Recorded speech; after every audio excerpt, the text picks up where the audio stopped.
Bonsoir à toutes et à tous. Voici les titres de l'actualité de la semaine dans la MRC de Portneuf et une partie de la Jacques-Cartier. Des citoyens d'un secteur isolé de la ville de Portneuf dénoncent un manque de services essentiels et demandent leur annexion à Rivière-à-Pierre. Lors du conseil de la MRC tenu le 15 avril à Cap-Santé, ils ont évoqué des difficultés liées à l'éloignement, notamment pour les déplacements et l'accès aux services.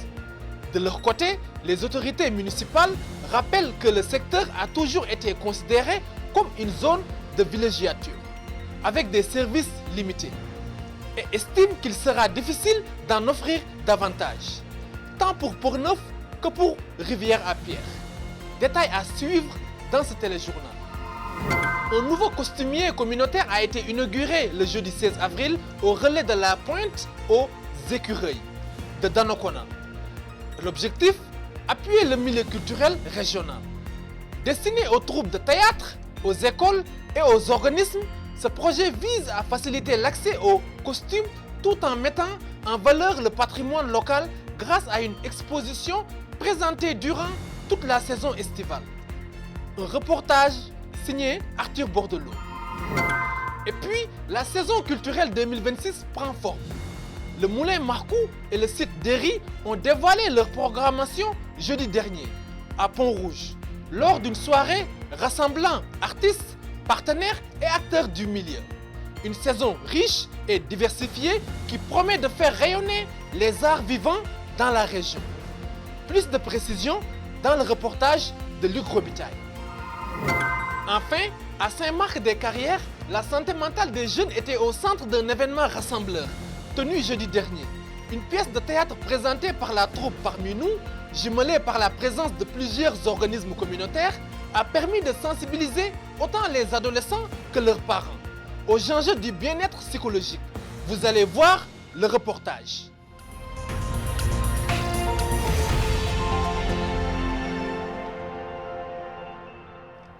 Frustration et sentiment d'abandon dans la ville de Portneuf. Lors du conseil de notre MRC tenu le 15 avril à Cap-Santé, des résidents d'un secteur isolé de la municipalité de Portneuf ont, je vous le disais, pris la parole pour dénoncer leur situation.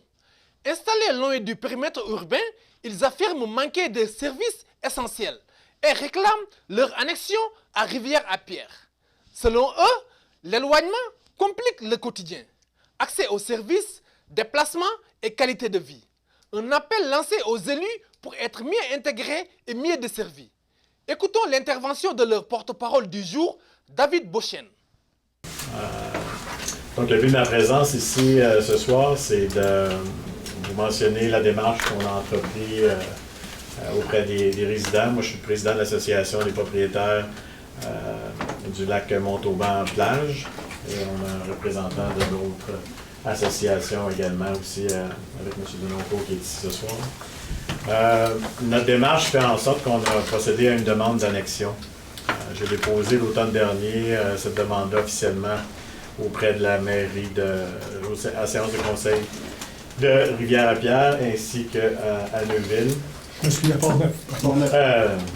Portneuf, merci.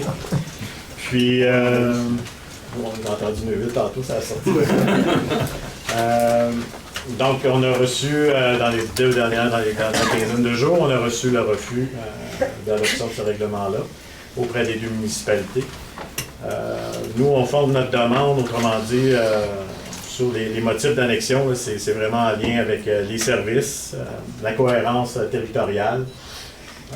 On est connecté géographiquement sur Rivière-à-Pierre et sur Sainte-Christine-d'Auvergne et sur Saint-Léonard de Portneuf et même à travers le lac Saint-Alban, mais on est nullement connecté avec Portneuf, où on se trouve aujourd'hui sur le bord du fleuve. Ce qui fait en sorte que ça amène une grande complexité pour les résidents en termes d'aller chercher des services, en termes de relations socio-économiques également aussi. Notre socio-économique, on le fait des fois à travers Saint-Raymond, beaucoup à travers Rivière-à-Pierre. Juste un exemple, on a un collègue ici qui est vice-président de l'association avec moi qui a fait une demande de permis de construction.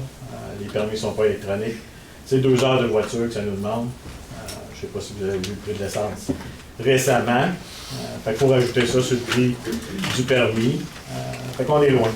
On est très loin. Puis suite au refus, ben nous, on a escaladé au niveau du Mamache. On a été redirigé vers la direction régionale. Puis pourquoi je m'adresse aujourd'hui, ce soir, à la MRC? Je sais que la MRC n'a pas le pouvoir d'autoriser ou de refuser une annexion, mais elle peut toutefois émettre un avis, analyser la cohérence avec le schéma d'aménagement, recommander des ajustements, puis appuyer notre demande auprès du Mamache. Alors ce soir, officiellement, je dépose cette demande-là d'appui en notre démarche et voir comment on peut essayer de la documenter correctement. Moi, je suis natif de Trois-Rivières. J'ai été élevé, j'ai fait tout mon secondaire avec la nouvelle première ministre maintenant. Fait que je vais essayer de trouver une façon d'entendre pour essayer de faire valoir ce projet-là et de le mettre de l'avant. Alors, toutes les suggestions seront les bienvenues. Et notre présence ici, c'est une première ce soir. Ça ne sera pas les dernières parce que tant et aussi longtemps qu'on n'aura pas le refus directement de la première ministre ou en descendant, on ne lâchera pas le morceau. C'est une démarche que j'ai l'appui de tous mes citoyens. On a fait 2 sondages, sachez-le. 100% des résidents sont en accord avec notre démarche. Fait que, on en est là. Merci. Mais face à ces préoccupations exprimées par ces citoyens, les autorités municipales présentent une lecture bien différente de la situation.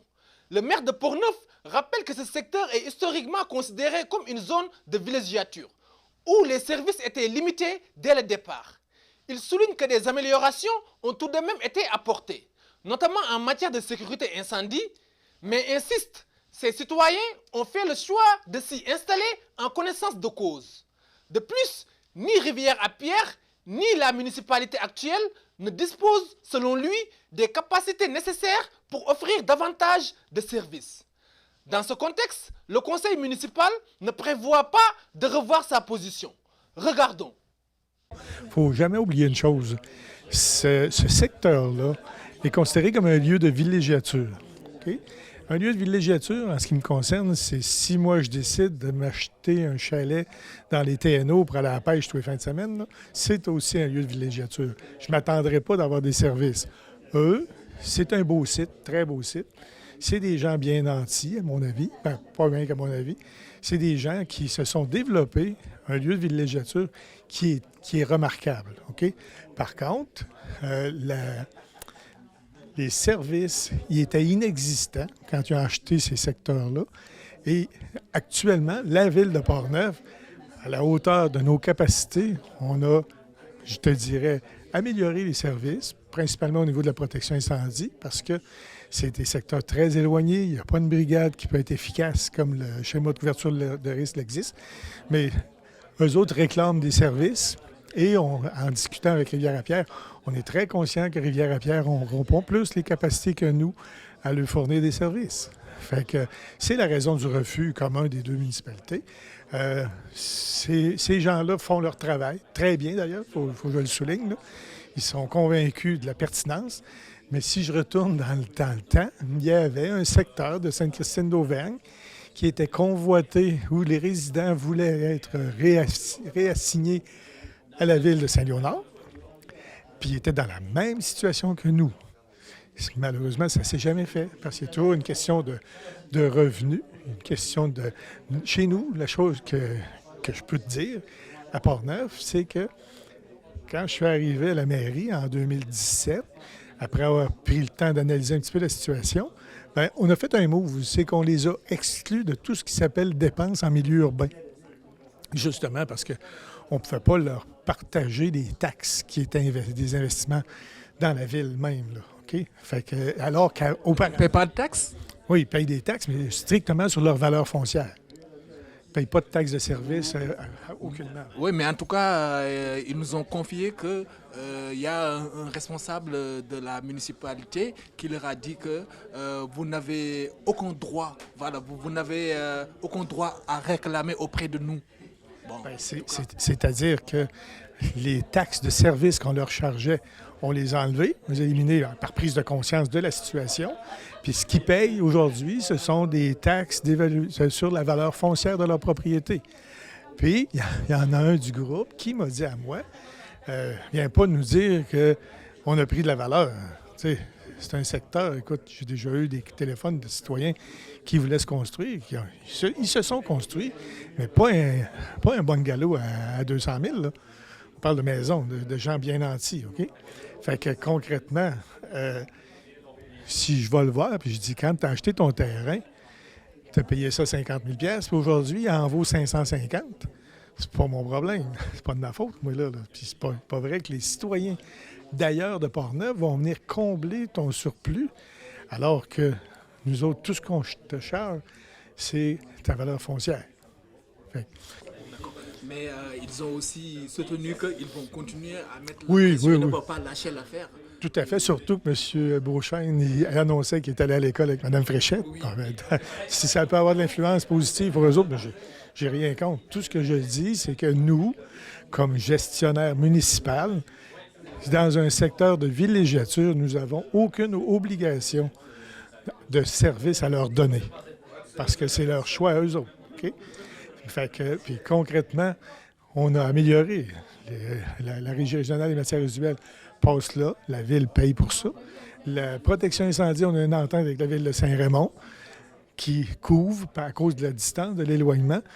Fait que c'est ce genre de choses. Puis en même temps, ils voudraient qu'on investisse dans leur chemin forestier. C'est des infrastructures qui ont été faites pour l'exploitation forestière. Puis eux autres, ils ont acheté les terrains-là. C'est la même affaire. T'sais, la ville n'avait pas prévu de développement résidentiel dans ce secteur-là. C'est un lieu de villégiature. Au Québec, on est fiers de nos richesses. Arrête donc. Pas toi, le graphite dans ta raquette. Hein? On a de grandes ambitions dans la production de gallium. Quoi? Ben, du gallium. Il y a ça dans ton ordi. Juste là. Ah! Le Québec, c'est un vrai chef de file en production de... Oui, on a compris. En production de bois de construction. Exact. Le chantier par là. Au Québec, la gestion responsable et durable de nos ressources, on la met à l'avant-plan. À Neuville, une entreprise d'ici franchit un cap important. La Saponnière québécoise a célébré samedi son 10e anniversaire, soulignant 10 années de fabrication artisanale de savon et de produits éco-responsables. Pour l'occasion, sa propriétaire Marie-Claude Savard a accueilli le public dans ses installations et présenté une création spéciale conçue pour marquer l'événement. Notre équipe avait assisté à cet événement. Aujourd'hui, on fête notre 10e anniversaire. Donc, pour souligner ça, on a voulu faire une fête spéciale avec tous ceux qui nous connaissent, qui nous soutiennent, qui sont avec nous depuis 10 ans. C'est ça, c'est un bel événement là, qu'on était content de préparer pour célébrer ça avec tout le monde. Puis la Saponnière, comme je disais, elle existe depuis 10 ans à Neuville. Donc, toute la fabrication se fait ici même, dans la boutique, dans l'arrière-boutique, en fait, dans notre atelier. On fait les savons, les bombes de bain, shampoings, chandelles, brumes d'ambiance. Donc, on a un large éventail. Et puis, en plus de la boutique ici, on a aussi, à côté de ça, bien sûr, la boutique en ligne qui fonctionne très bien. On a plusieurs points de vente à travers la province, également des contrats. Bien sûr, j'ai toujours dit, il n'y a pas d'huile de palme dans nos savons. Côté environnemental, on a décidé là, de ne pas utiliser ça. J'ai décidé de ne pas utiliser ça. Ensuite, le beurre de karité de commerce équitable. Et puis, on mise aussi sur l'huile d'olive. Donc, ça fait des savons qui sont extrêmement doux pour la peau. Donc, c'est ça. Il y a des produits aussi, on utilise des ingrédients locaux. Le miel, on utilise celui de Portneuf, miel éco. Comme je disais, savon à la bière, le microbrasserie L'Esprit Clocher. Donc, on essaye de miser sur des ingrédients qui sont plus éco-responsables. Quelles sont les variétés de savons que vous proposez? On en a plusieurs. Bien sûr, il y en a qui sont plus ciblés là, pour leurs propriétés. J'en ai que je recommande beaucoup pour ceux qui ont des problèmes de peau, style psoriasis, eczéma, les peaux très sèches, peau sensible. J'en ai aussi pour l'acné. Bien sûr, j'en ai pour les mains, le cuisinier, dont je suis très fière d'ailleurs, je l'aime beaucoup. Le jardinier, j'en ai pour les pieds, le visage, j'en ai des plus exfoliants. Puis j'ai maintenant une gamme pour hommes depuis quelques années. On a commencé par un savon. Mon conjoint m'a beaucoup encouragé à le faire. Ça a commencé avec un savon de rasage qu'on utilise avec le blaireau. Et puis, suite à ça, ben, on a sorti un savon pour hommes, le poilu, c'était le premier. Et puis maintenant, on est rendu à 6. Oui, on a créé le savon entre terre et fleuve pour souligner nos 10 ans. Et puis, c'était aussi un clin d'œil pour notre présence ici à Neuville, donc la proximité du fleuve. Et puis, le côté aussi agriculture qu'on retrouve à Neuville. Donc, le savon, je l'ai créé avec une base d'argile pour représenter la terre et les couleurs là, un peu du fleuve avec les mouvements du fleuve. Puis, on a fait une base d'huile essentielle c'est lavande, orange, cèdre et palmarosa. Donc, un mélange qui, selon moi, me représente beaucoup. Et puis, je trouvais aussi que ça représentait bien ce côté là, terre et fleuve qu'on a voulu montrer avec le savon. Puis d'ailleurs, aujourd'hui, pour le 10e anniversaire, on offre un petit format de ce savon à toute notre clientèle. Bien là, ici, comme vous pouvez voir, c'est l'espace de séchage. Donc, à tout, on a, en fait, sur chaque plateau, vous retrouvez 52 savons. 52 savons, c'est ce qui correspond à un moule que l'on fait. Donc, ici, derrière, dans l'atelier, on a 8 moules au total. Chaque moule donne la quantité de 52. Et puis, c'est ça. C'est une production qu'on essaie de maintenir, là, environ 3 journées de production de savon par semaine. Et puis, une fois qu'ils sont installés ici, c'est après la coupe, une fois le savon coulé, donc il y a la saponification qui va se créer. Et puis, une fois installé ici, c'est 3 à 4 semaines de séchage. Suite à ça, on peut les utiliser, mais on fait quand même une bonne avancée, là, une bonne réserve pour la production. En fait, celui-là, c'est un bloc de savon anis étoilé. Donc, une fois qu'il a été démoulé, on va l'amener sur le gros coupe-savon. Alors, on va couper notre tranche comme ça. Ensuite, on va l'amener sur notre coupe-savon, comme ça. On le place selon nos marqueurs. Puis, on va vraiment venir couper comme ça. Puis, par la suite, on fait juste élimer un petit peu le côté comme ça de notre savon. Et puis là, il va partir pour le séchage, pour un séchage de 3 à 4 semaines là, sur nos plaques. En fait, ici, vous êtes dans l'atelier de la Saponnière. Donc, c'est ici qu'on fait toute la production. On fait la production pour les savons, les bombes de bain, les chandelles. Bon, tout est fait ici même. C'est vraiment, nous, la production, c'est de la matière première jusqu'à l'étiquetage. Tout est fait de A à Z. Et puis, chaque moule ici, comme vous pouvez voir, chaque moule va contenir 52 savons. Donc, une fois qu'on fait la production, chaque moule, lorsque le savon est coulé, comme ceci, c'est 24 heures avant le démoulage. Et puis ensuite, une fois coupé, c'est environ 4 semaines de séchage pour pouvoir, là, le temps que la saponification, le séchage se fasse. Et puis après ça, ils vont être prêts à être utilisés. Donc, notre production de 8 moules, comme ça, on essaie de maintenir à 3 fois par semaine. Et puis, on fait ça à l'année pour pouvoir maintenir, là, vraiment garder le cap pour toutes les ventes que l'on fait au cours de l'année. Est-ce que tout est fait à la main ou bien... Oui, vraiment, tout est fait à la main. Donc, chaque étape, du début à la fin, vraiment avec nos chaudrons, le mixeur, tout ça. Donc, il n'y a rien d'industriel. D'ailleurs, ça fait partie de ce que je veux conserver, le côté artisanal. Des fois, il y en a qui nous demandent si on veut grossir à plus grande échelle. Pour l'instant, ce n'est pas notre intention, puis je ne crois pas non plus que ça va être mon intention un jour. Je veux vraiment le côté artisanal, le côté vrai, et je crois que c'est ce que notre clientèle aussi apprécie. J'expédie pas à l'international, étant donné le coût trop élevé de l'expédition.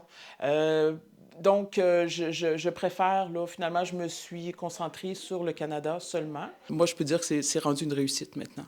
Là, on n'est plus... maintenant, on est rendu plus dans ça continue à grossir, si on veut. On se fait de plus en plus connaître et puis c'est beaucoup de travail, mais on est contente. D'ailleurs, on est seulement 2 ici pour faire toute la production. Donc, on travaille à l'année longue très fort pour fournir tout ça. Donc, comme je dis toujours, dès le mois de janvier, on se prépare pour Noël. Au relais de la Pointe aux écureuils de Donnacona, un tout nouveau costumier communautaire a été lancé jeudi 16 avril, afin de soutenir le milieu culturel de la région. Pensé pour les troupes de théâtre, les écoles et les organismes, ce projet vise à rendre les costumes accessibles au plus grand nombre, tout en valorisant le patrimoine local à travers une exposition présentée tout l'été. Arthur Bordelot a fait le reportage. C'est au relais de la Pointe aux écureuils qu'a eu lieu jeudi dernier le lancement d'un costumier communautaire. C'est une idée qui a jailli à travers les gens qui sont acteurs, en fait, dans le comté de Portneuf. Il y a des gens qui ont dit « ça serait le fun peut-être d'avoir un lieu commun pour réunir des costumes. » C'est un costumier communautaire, fait que ça s'adresse aux compagnies de théâtre amateurs, même professionnels, des chorales, des troupes de théâtre à l'école. En fait, on veut vraiment que ça soit accessible pour tous. Pour l'instant, on fonctionne avec des contributions volontaires, fait que c'est vraiment, on donne ce qu'on peut, puis on essaie de trouver ce qui convient aussi pour le projet. Alors, il y a eu des gens qui ont apporté des costumes. On a fait un appel à tous. On a même eu une subvention de la MRC qui supporte et valorise les costumes dans le comté. Un inventaire de costumes assez conséquent a été acquis pour démarrer ce projet. Une partie de cette collection vient du fonds de costumes des productions Marie-Stella. Bien, l'ancienne collection appartenait à une compagnie d'animation jeunesse aussi, qui s'appelait Marie-Stella. C'est tombé à l'eau parce que Mme Marie-Christine Morin est partie trop tôt. Alors, son garçon a dit « Écoute, moi, j'ai un costumier, est-ce que ça vous tente? » Alors, on a levé la main et puis on a pu démarrer le costumier avec ça. Ce n'était pas le seul projet annoncé durant ce 5 à 7. En parallèle avec le lancement du costumier, avait aussi lieu la présentation d'une exposition mélangeant costumes d'époque et photos d'archives. Elle sera présentée durant l'été. En fait, on y allait avec ce qu'on avait dans le costumier. Fait que c'est sûr qu'on a beaucoup de 1930, 1940, mais on a quand même dans les accessoires hommes une période des années 70. Fait qu'on retrouve un peu des accessoires d'un peu toutes les époques. L'exposition, donc de fil en aiguille, va se tenir dans la nef durant l'été. Alors nous, on a la chance d'avoir un emploi d'été Canada avec un étudiant qui va être ici pour servir de guide pour pouvoir animer cette exposition-là et puis donner les consignes de base, tout ça. Et en plus de notre petit musée qu'on a sur les écureuils dans le jubé en haut. Donc, ça va être un complément des visites que les gens pourront faire lorsqu'ils vont venir ici au relais cet été. Et on a fait ça sous forme de cabinet de curiosité. Fait que c'est 4 vitrines. On parle des gants, des accessoires pour hommes, des maillots de bain et, mon Dieu, les chapeaux. L'idée, c'était vraiment de faire un lien avec les archives de Portneuf, puis des liens avec notre costumier. Fait qu'on a des petites bribes d'histoire du costume, mais aussi de la région.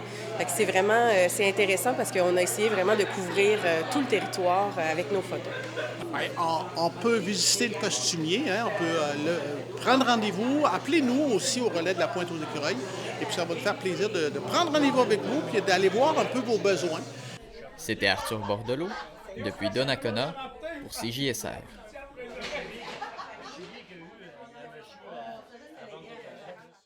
La saison culturelle se dévoile. Le Moulin Marcoux et le site d'Héry ont présenté jeudi dernier à Pont-Rouge leur programmation 2026 lors d'une soirée réunissant artistes, partenaires et acteurs du milieu culturel. Une saison qui promet une offre variée et qui met en valeur les arts vivants dans la région. Luc Robitaille. Jeudi dernier avait lieu à Pont-Rouge le lancement officiel de la programmation 2026 du Moulin Marcoux et du site d'Héry. Événement prisé et attendu avec un vif intérêt. Voici un aperçu du déroulement de la soirée. Quelques personnes prendront la parole. Ensuite, l'équipe du site des Ries viendra remettre les prix du concours photo présenté cet hiver et vous dévoilera la programmation estivale 2026. Bonsoir à tous. Je suis très fière d'agir à titre de présidente de la corporation, avant tout parce que je suis entourée d'une équipe formidable. Le conseil d'administration s'est penché dans les derniers mois sur une planification stratégique pour le Moulin Marcoux. Avec la participation des employés, nous avons statué sur une mission plus claire, une vision des prochaines années et des valeurs qui nous sont chères. Le Moulin Marcoux incarne parfaitement ce que Pont-Rouge souhaite offrir à sa population. Une culture vivante, accessible au cœur d'un site historique unique dans la région. Le site des Ries joue un rôle essentiel dans la mise en valeur de notre histoire et de notre patrimoine. Il nous invite à mieux comprendre d'où nous venons, faisant le pont entre le passé et le présent. C'est maintenant l'heure de dévoiler la programmation du site des Ries. Donc j'inviterai Rach à venir au micro. Le site des Ries, c'est un poste de péage qui a été construit en 1804, donc qui prédate la fondation de Pont-Rouge. Puis aujourd'hui, c'est une des 3 institutions muséales agréées de Port-Neuf. Au fil de la saison, au site des Ries, l'on pourra se joindre gratuitement à de multiples activités comme ateliers de fabrication de mouches à pêche, ateliers de création de papier artisanal, atelier familial d'apiculture, initiation à la conservation des aliments et plusieurs autres activités prévues aussi. Vous pourrez consulter la liste complète sur leur site Internet. Bonjour à tous et à toutes. Bienvenue dans la plus belle des petites salles. Bienvenue dans votre salle. C'est le moment de vous présenter notre programmation culturelle qui, je le souhaite, saura vous émerveiller, vous faire rire et surtout vous rassembler. Le Moulin Marcoux offre beaucoup d'activités durant la saison estivale, passant par l'exposition de peinture, œuvres murales, théâtre pour petits et grands, une collaboration avec le Red Bridge Fest, des soirées chansonniers et de l'impro cette année. Tout cela en plus de la fameuse programmation de spectacles. Voici donc le moment de vous présenter notre programmation des spectacles 2026. Il dit, fais-moi un café, pas de lait. Ah, parfait. Fait que là, tu sais, ça revient. Il se renfarge dans le curé.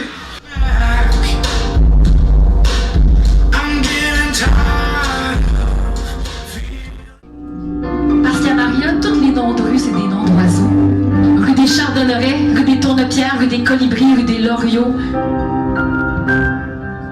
Les oiseaux te feront un passage.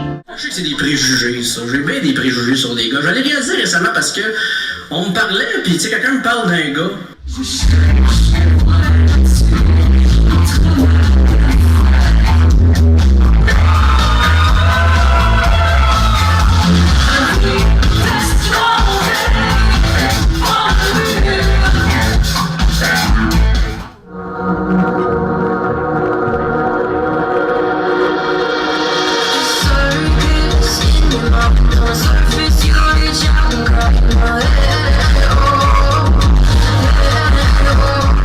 Comme je connais toi, là, tu comprends pas, t'as pas d'enfant.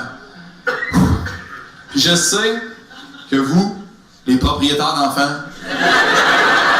vous avez pas ça quand nous, les propriétaires de chiens, on compare nos élevages.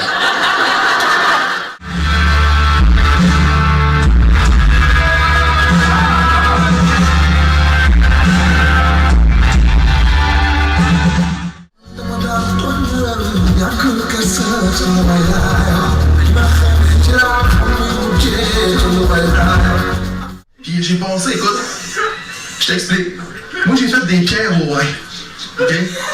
Puis j'en avais 2 qui étaient en train de descendre en même temps. Fait que quand tu fais des pierres au rein, je veux pas, ils te donnent des antidouleurs. Moi, ça frottait entre mes cuisses. Tu sais de quoi je parle, là? Tu sais, là où ça frotte quand ça frotte, là.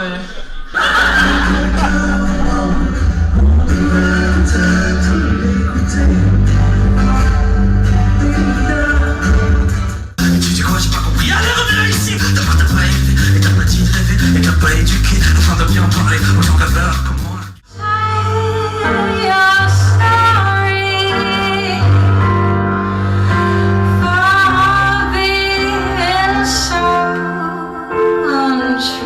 reportage de Luc Robitaille à Pont-Rouge pour CJSR.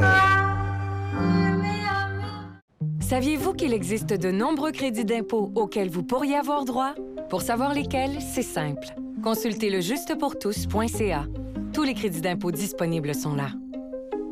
Ainsi que vous soyez parent, aîné ou encore proche aidant, étudiant ou travailleur autonome, vous pourrez facilement identifier les crédits d'impôt qui vous concernent. Assurez-vous d'en bénéficier.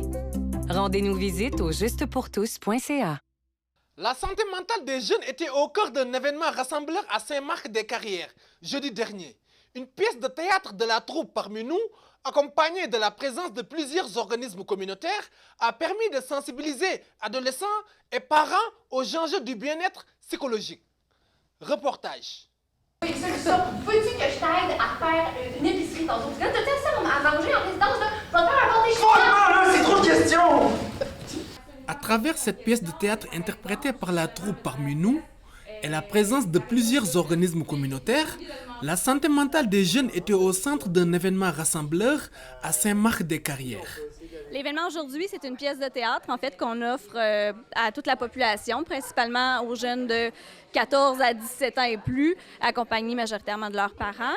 Tenue à la place publique de l'école secondaire de Saint-Marc jeudi dernier, l'activité organisée par le chantier réussite éducative de Portneuf en collaboration avec Portneuf Ensemble avait pour objectif de sensibiliser à la fois les jeunes et leurs parents aux enjeux de la santé mentale et du bien-être psychologique. Mathis, ouvre-moi la porte, come on, là. Mathis, Carlis, arrête de faire le bébé, ouvre-moi la porte! Dégage, Marius! Ah, je savais que t'étais là! Ah oui, ouvre la porte! Là. Wow, ouais, wow! C'est beau, hein? Mais je vais revenir, hein? Je vais revenir. Le but de cet événement-là, c'est pas seulement d'offrir une pièce de théâtre, mais c'est aussi de permettre aux gens de la population de rencontrer différents organismes. Donc, vous voyez là qu'ici, on a une dizaine d'organismes qui offrent des services, tant à la famille qu'aux jeunes, donc que ce soit au niveau de la santé mentale spécifiquement, mais de tout service là, qui peut être offert à la famille ou à la jeunesse. Environ une soixantaine de participants étaient attendus pour cette deuxième édition après un premier succès l'an dernier. La pièce présentée, Trajectoire, aborde des thèmes sensibles comme la détresse psychologique, l'isolement et l'importance du soutien de l'entourage.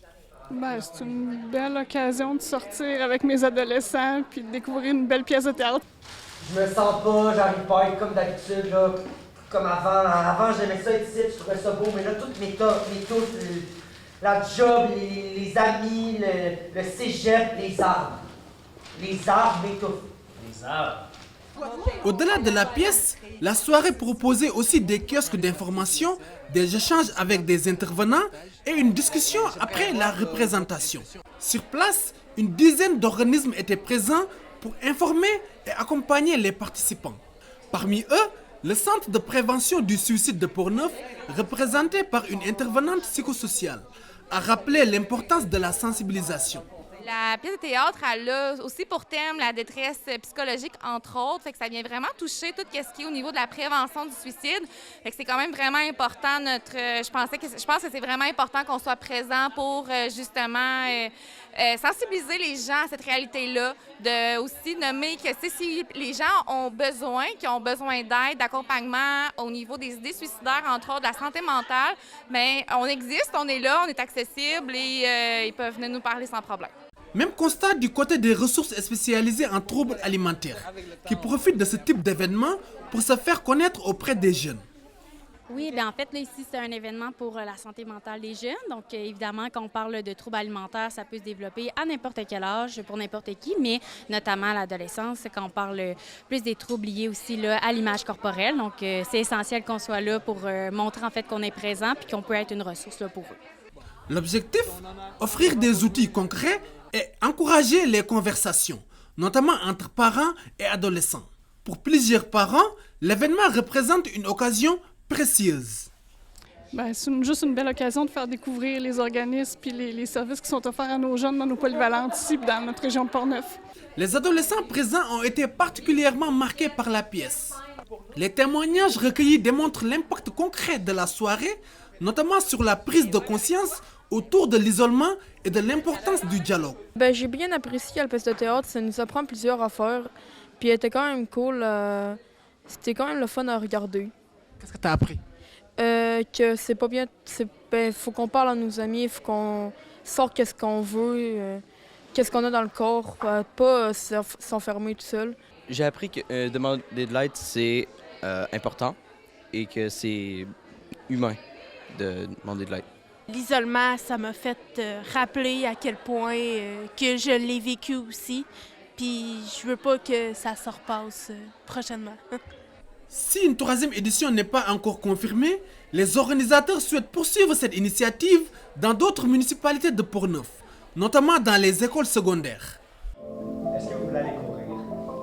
Là? Tu cours dehors, hein? Il y a 2 personnes devant toi. Tu regardes, tu marches. Papa Moussa Kamara, depuis Saint-Marc-des-Carrières, pour CJSR. La lutte contre la pollution des cours d'eau se poursuit. L'organisme CAPSA dresse un bilan de ses opérations de nettoyage des berges 2025, avec des résultats marquants pour la région. Des tonnes de déchets ont été retirées afin de protéger les rivières et sensibiliser la population à l'importance de réduire la pollution à la source. Chantal Leblanc, la coordonnatrice aux communications de la CAPSA, était dans notre studio pour nous en parler. En voici un extrait. En 2025, vous avez effectué une opération de nettoyage des berges. Alors, quel bilan est spécifique de cette opération de nettoyage en termes de déchets et de sites touchés? Oui, en fait, en 2025, on avait un projet là, en collaboration avec le regroupement des organismes de bassins versants du Québec. Donc, ça visait le nettoyage des berges pour retirer le plus possible de déchets des berges pour éviter qu'ils ne se retrouvent dans les cours d'eau, les lacs, etc. Donc, on a fait un projet, là, on a sillonné pratiquement toutes les municipalités qui sont à l'intérieur de notre territoire. Nous, comme organisme de bassins versants, on touche les territoires bassins hydrologiques là, de la rivière Sainte-Anne, rivière Portneuf, puis tout le secteur de la Chevrotière. Donc, 16 municipalités réparties dans 3 MRC. Puis, on a réussi comme ça à retirer jusqu'à 12 tonnes de déchets. Des berges. Donc, c'est 12 tonnes de déchets qui ne se sont pas retrouvés dans les cours d'eau, finalement, ou n'ont pas impacté ou contaminé là, les abords des cours d'eau. Donc, ça a été fait comme ça, soit par notre équipe manuellement, là, en marchant le long des fossés, des cours d'eau, à ramasser les déchets. On a quelques sites qui ont été faits avec mécaniquement, là, avec de la machinerie, parce que c'était des sites où il y avait une accumulation de rebuts là, plus importants. Qui nécessitaient, là, finalement, c'était des gros rebuts. Et puis, on a aussi fait on a collaboré là, à 5 corvées communautaires aussi, là, qu'on a soit co-organisé ou qu'on s'est joint là, à des corvées qui étaient déjà mis en place par les municipalités. Ici, on se crée des souvenirs au fil des saisons et on vit au rythme de nos passions.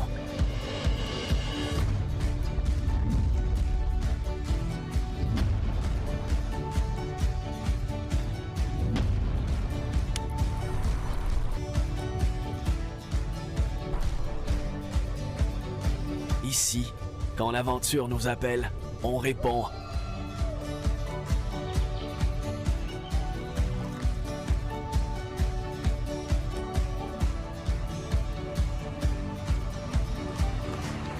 Ici, à Saint-Raymond, ma destination pour un séjour plein air réussi.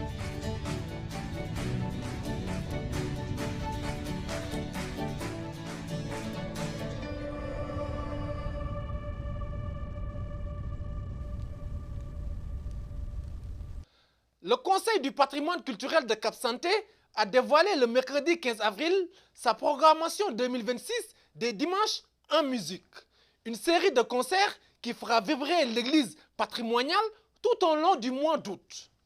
Entre musique classique, découverte artistique et hommage au patrimoine, la saison s'annonce riche avec des artistes de la relève et des musiciens reconnus. dans un lieu emblématique de la région. Arthur Bordelot y était présent pour nous. Pour lancer la saison le 2 août, on va accueillir la violoniste Émilie Taillon-Desrochers et le pianiste Juan Gonzalo Jiménez. Ce sont deux musiciens actifs dans la région de Québec et qui sont également diplômés de l'Université Laval dans leurs instruments respectifs.